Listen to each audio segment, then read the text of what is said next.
Hi everyone, Assalamu alaikum. Welcome my dear lovely here MasterHouse24.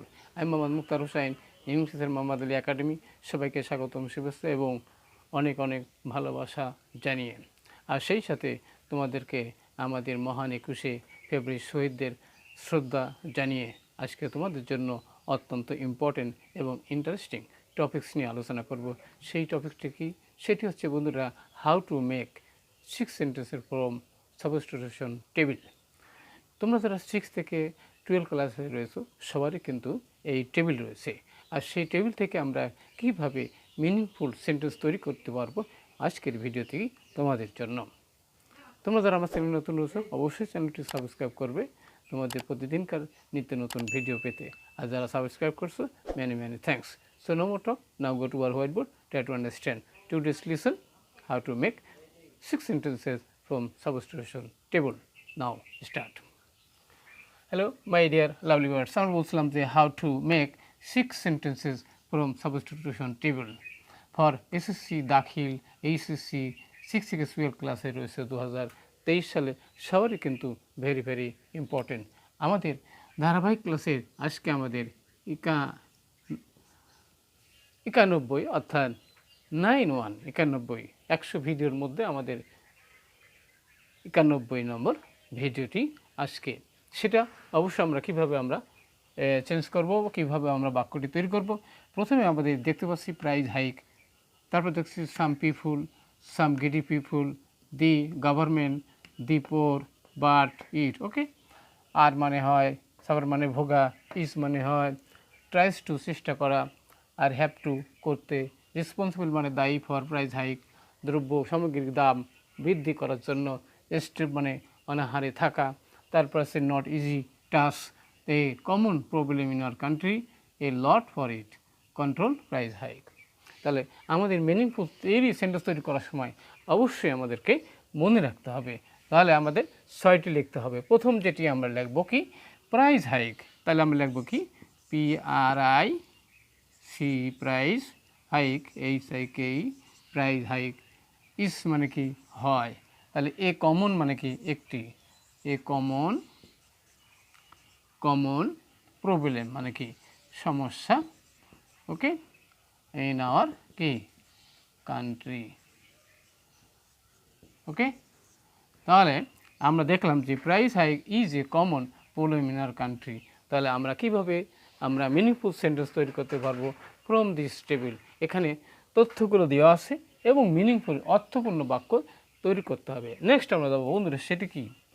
তাহলে দি পোর মানে কি আমরা জানি, এখানে এই যে প্রাইস হাইকের কারা ভোগে, তাহলে আমরা দেখলাম কি দি পোর মানে কি গরিব যারা, তারা কি করে, সাফার মানে কি ভোগে, তাহলে আমরা লিখলাম সাফার মানে ভোগে।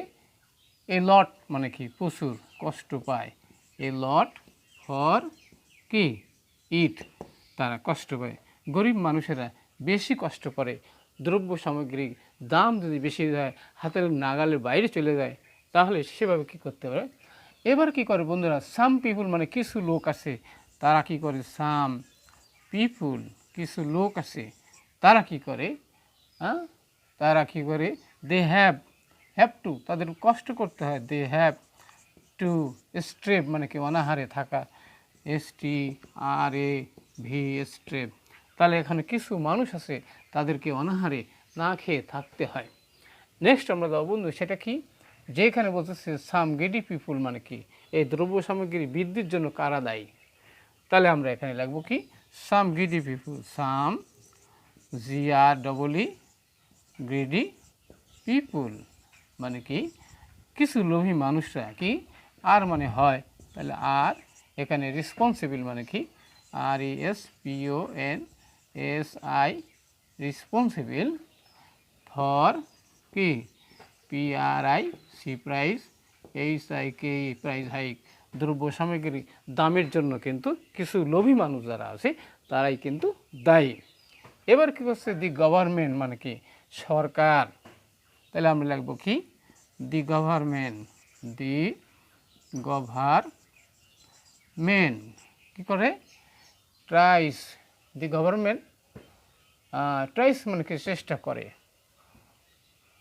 tries tries to control চেষ্টা করছে control control price price price hike অর্থাৎ সরকার চেষ্টা করে কি দ্রব্য সামগ্রী নিয়ন্ত্রণ করার জন্য কিন্তু বাট মানে কি কিন্তু বাট মানে বাট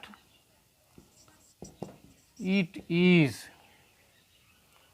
is কি it is not এটা হয় না কি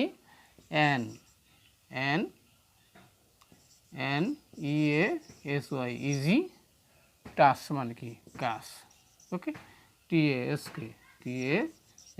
task তাহলে আমরা দেখলাম কি যে how to make sentences from substitution table অর্থাৎ মিনিংফুল সেন্টেন্স তৈরি করতে হবে যেটা আমাদের সবারই কিন্তু রয়েছে 6 থেকে 12 ক্লাসে অথবা যে কোনো ক্ষেত্রে আমাদের কিন্তু সাবস্টিটিউশন টেবিল ভেরি ইম্পর্টেন্ট।